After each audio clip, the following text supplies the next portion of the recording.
नमस्कार. आजच्या या विशेष विश्लेषणामध्ये आपणा सर्वांचं स्वागत आहे. आज आपण एका अतिशय सुंदर आणि हृदयस्पर्शी विषयावर बोलणार आहोत. एका अशा मूळ लेखाचा आपण आज विश्लेषण करणार आहोत जो आपल्या प्रत्येकाच्या आयुष्यातल्या सर्वात महत्त्वाच्या आणि अगदी पायाभूत घटकावर प्रकाश टाकतो. तो घटक म्हणजे आपली आई. या सादरीकरणातून आपण आईचं प्रेम आणि तिचं आपल्या आयुष्यातलं अढळ स्थान समजून घेण्याचा एक अतिशय भावनिक प्रवास करणार आहोत. चला तर मग सुरू करूया. तर या विषयाच्या थोडं खोलात जाऊया. लहानपणी आपण पडायचो या एका वाक्याचा जरा विचार करा. खरं तर ही आपल्या सर्वांची अगदी सामायिक आणि सुरुवातीची आठवण असते, नाही का? आपण जेव्हा स्वतःला सावरूही शकत नव्हतो त्यावेळची ती असुरक्षिततेची भावना. आणि इथूनच खऱ्या अर्थाने आपल्या आयुष्याच्या या कथेला सुरुवात होते. भाग 1. लहानपणीच्या आठवणी आणि काळजी, एक अदृश्य साथ. बघा होतं काय, आपण पडतो आणि आपण उठून उभं राहण्याचा नुसता प्रयत्न करण्याआधीच एक हात पुढे येतो. तो हात कोणाचा असतो? अर्थातच आईचा. हा मूळ लेख आपल्याला अतिशय मार्मिकपणे आठवण करून देतो की आपली आई नेहमी तिथे हजर असतेच. आपण पडलो की आपल्याला सावरण्यासाठी आपण स्वतः प्रयत्न करण्याआधीच तिचा भक्कम आधार आपल्याला मिळालेला असतो. सुरक्षिततेचं याहून मोठं उदाहरण ते कोणतं? आणि हा मुद्दा एक अतिशय महत्त्वाची गोष्ट स्पष्ट करतो, ती म्हणजे आईचा भावनिक त्याग किती मोठा असतो. इथे दोन गोष्टींची तुलना केली आहे. एका बाजूला ती स्वतःचं दुःख, स्वतःच्या वेदना अगदी शिताफीने लपवते आणि दुसऱ्या बाजूला आपल्या चेहऱ्यावर हसू आणते. स्वतःला कितीही त्रास होत असला, शारीरिक किंवा मानसिक ओढाताण होत असली ना, तरी आपल्या मुलांच्या चेहऱ्यावरचा आनंद हीच तिची पहिली प्राथमिकता असते. तिचं स्वतःचं दुःख नेहमीच आपल्या आनंदाच्या मागे कुठेतरी लपलेलं असतं. भाग 2. सतत प्रेम देणारी आई, आपल्या व्यस्त आयुष्यातील भक्कम आधारस्तंभ. आता हा तो नैसर्गिक क्रम आहे ज्याचा उल्लेख ह्या मूळ लेखनात आलाय. आपण लहान असतो, मग हळूहळू मोठे होतो, त्यानंतर आपण आपल्या स्वप्नांच्या मागे धावू लागतो आणि आयुष्यात पुढे पुढे जातो. जसजसे आपण मोठे होतो ना, तसतसं आपलं लक्ष ह्या जगाकडे आणि आपल्या महत्त्वाकांक्षांकडे वळायला लागतं. आपला प्रवास असा बाहेरच्या दिशेने सुरू होतो आणि ह्याच गडबडीत आपण अनेकदा मागे वळून पाहायला मात्र विसरून जातो. पण नेमक्या याच टप्प्यावर हा लेख एक अतिशय मोठा आणि खोलवर विचार करायला लावणारा विरोधाभास आपल्यासमोर मांडतो. इथे आपली कृती आणि आईची कृती यातील फरक जरा पहा. आपण स्वप्नांच्या मागे धावतो, धावता धावता आपण थकूनही जातो.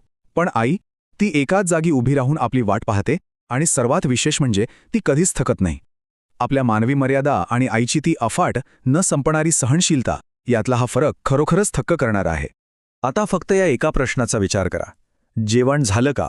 ही आपल्या सर्वांच्या मनाच्या एका कोपऱ्यात जपलेली अतिशय जवळची आणि मायेची आठवण आहे.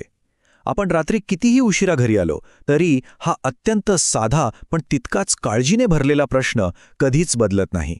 जगातल्या सर्व गोष्टी बदलतील, आपले मित्र बदलतील, आपलं काम बदलेल, पण आईची काळजी विचारण्याची ही पद्धत आणि तिचा हा प्रश्न आयुष्यभर तोच राहतो. भाग 3.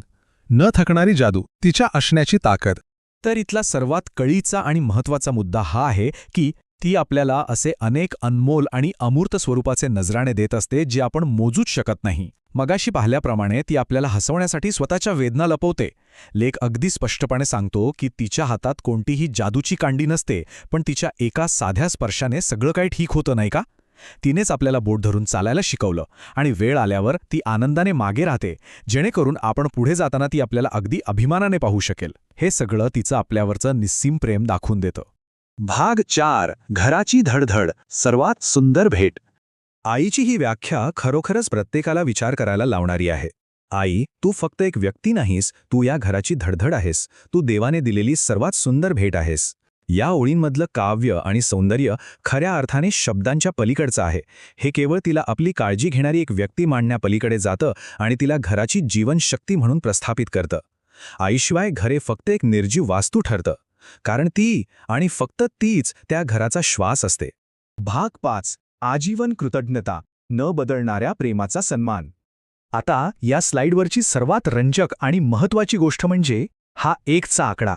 मूळ लेखात हा आकडा 2 अतिशय शक्तिशाली गोष्टींसाठी वापरला आहे. पहिली गोष्ट, आईचे आभार मानण्यासाठी वर्षातला फक्त 1 दिवस नक्कीच पुरत नाही.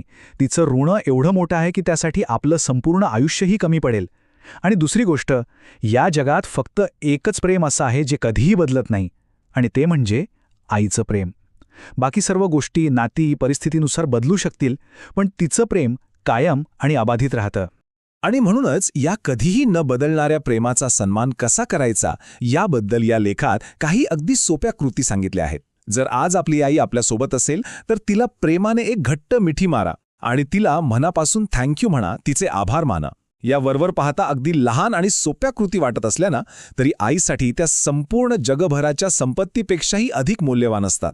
शेवटी जाता जाता एका अत्यंत महत्त्वाच्या प्रश्नाचा आपण सर्वांनी विचार करायला हवा. आज आपण आपल्या घराच्या या धडधडीचे आभार मानण्यासाठी एक क्षण तरी काढला आहे का? आईने आपल्यासाठी जे काही केलं आहे त्याची तुलना जगातल्या कशाशीही होऊ शकत नाही. या एका प्रश्नावर नक्की शांतपणे विचार करा. आजच्या या विश्लेषणात सहभागी झाल्याबद्दल मनपूर्वक धन्यवाद.